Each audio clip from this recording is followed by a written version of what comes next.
Under water.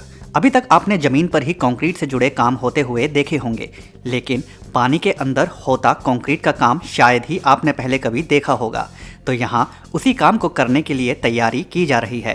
पानी में खड़े इस पिलर की मरम्मत करने के लिए सबसे पहले इसके तल वाले स्थान से इसकी सफाई की जाती है, ताकि मरम्मत करने में आसानी हो और पता भी लगाया जा सके कि किस प्रकार मरम्मत करनी है। एक बार सफाई कर लेने के बाद पारंपरिक तरीके की भांति ही कंक्रीट को एक जगह टिकाए रखने के लिए पिलर के चारों तरफ फट्टे लगा दिए जाते हैं, ताकि कंक्रीट एक जगह पर टिका रहे। इसके बाद कारीगर सरियों को पतली तार से बांधकर उन्हें सही स्थिति प्रदान कर देता है और फिर अंत में बारी आती है इस प्रक्रिया के मुख्य भाग की, जहां एक खास प्रकार का कंक्रीट का मिक्सचर रासायनिक विधियों से तैयार करके इस भाग में डाला जाता रहता है, जिसके लिए एक लंबी पाइप का प्रयोग किया जाता है। आप देख सकते हैं कि किस प्रकार यह कंक्रीट का मिक्सचर पानी के साथ घुलता नहीं है, बल्कि बिल्कुल सतह के साथ बैठता जाता है।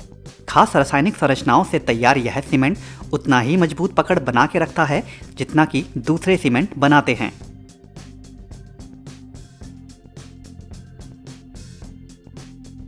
पिलर के नीचे वाले स्थान को कंक्रीट के इस मिक्सचर से अच्छे से भर देने के बाद कारीगर औजार की मदद से इसे समतल भी कर देते हैं, जिससे इस पिलर को जमीन में सही आकार भी मिल सके।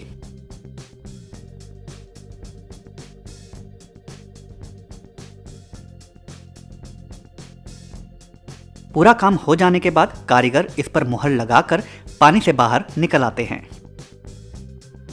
To box. कई इमारतों के निर्माण के दौरान लोग गोल पिलर लगाना पसंद करते हैं, तो उसके लिए इस खास टूल का इस्तेमाल किया जाता है। फाइबर की पतली एवं लचीली शीट से तैयार इस ढांचे को सरिये के पिलर वाली संरचना के चारों ओर फिट कर दिया जाता है और फिर कारीगर इसके अंदर कंक्रीट का मिक्सचर भर देते हैं। अपने गोल रूप के होने के कारण यह टूल कंक्रीट को भी गोल संरचना प्रदान कर देता है। Next build. दीवार की चिनाई करते वक्त मिस्त्रियों के लिए सबसे झंझट भरा काम होता है चिनाई करने के बाद नीचे गिरे गीले प्लास्टर के मिक्सचर को उठाना, क्योंकि उसे पुनः प्रयोग करना होता है, मगर उस काम में उन्हें काफ़ी अधिक समय लग जाता है।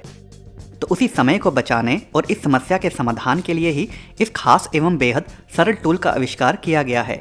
ईंटों की चिनाई करते वक्त इस टूल को दीवार की सीध में ऊपर रख दिया जाता है, जिसके बाद मिस्त्री इस टूल के ऊपर जब प्लास्टर का मिक्सचर डालता है तो इसके चौड़े रूप के कारण वह साइड से गिरता नहीं है, बल्कि ऊपर ही रहता है, जिसे कारीगर औजार की मदद से इकट्ठा करके बचा लेता है। अपने बेहद छोटे रूप और सरल बनावट के कारण इस टूल को इस्तेमाल करना भी मिस्त्रियों के लिए काफ़ी सरल होता है।